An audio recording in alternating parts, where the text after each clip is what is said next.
There is no greater example than our Lord Himself. He came to be a man without ceasing to be God.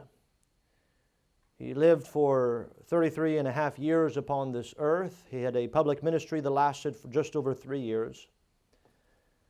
And the world hated Him. They despised Him. They sought on many occasions to destroy Him and to take His life. But every time He got away. And as we understand the process of time, Jesus Christ came to the point where He said, "The hour is come.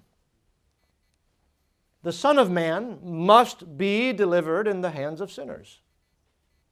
And so He was betrayed by Judas Iscariot. He was taken, He was tried, and obviously nothing was found that He did was wrong. They brought in false witnesses to testify against Him falsely, and we know that the Roman rulers said that we find nothing wrong with this man.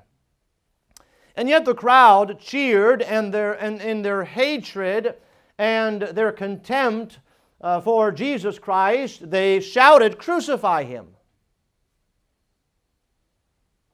And it seems at that point that as the disciples are basically running for their lives, they have forsaken the Lord, and Peter is following afar off, and he eventually denies the Lord, that he even knows the Lord, and he curses. And it seems that as we look on this scene that, well, Jesus Christ has lost, His ministry is over, and the wicked and the evil men have won. And we know that they blasphemed His name, they spit on Him, they ripped out His beard, they struck his head with the thorns in His brow, and they mistreated Him. And the Bible makes very clear that He was marred, and there was never any man that was marred as Jesus was marred. And He went to the cross, and the people who saw Him lifted up on the cross were mocking Him. These evil men were looking at Christ, and they were mocking Him, berating Him. "If truly You're the Son of God, how about you just come down?" And it seems that the whole world at that moment had gathered against Christ, had gathered against the Lord's anointed. And at that moment we know that Christ on the cross of Calvary declared it is finished. We know that He gave up the ghost, He died, He was buried, but then He rose again.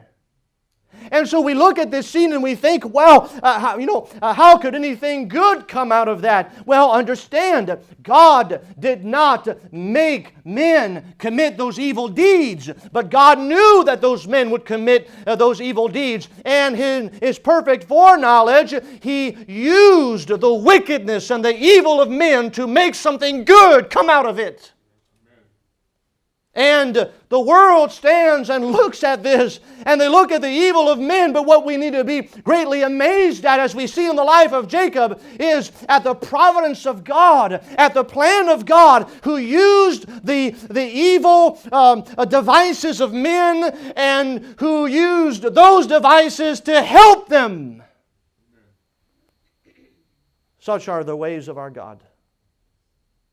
He will use opposition, evil, use those things, and in the midst of it, give us a blessing. And the greatest blessing that we've ever experienced as the children of God is the fact that Jesus Christ, about 2,000 years ago, died on the cross of Calvary and paid for our sin debt in full.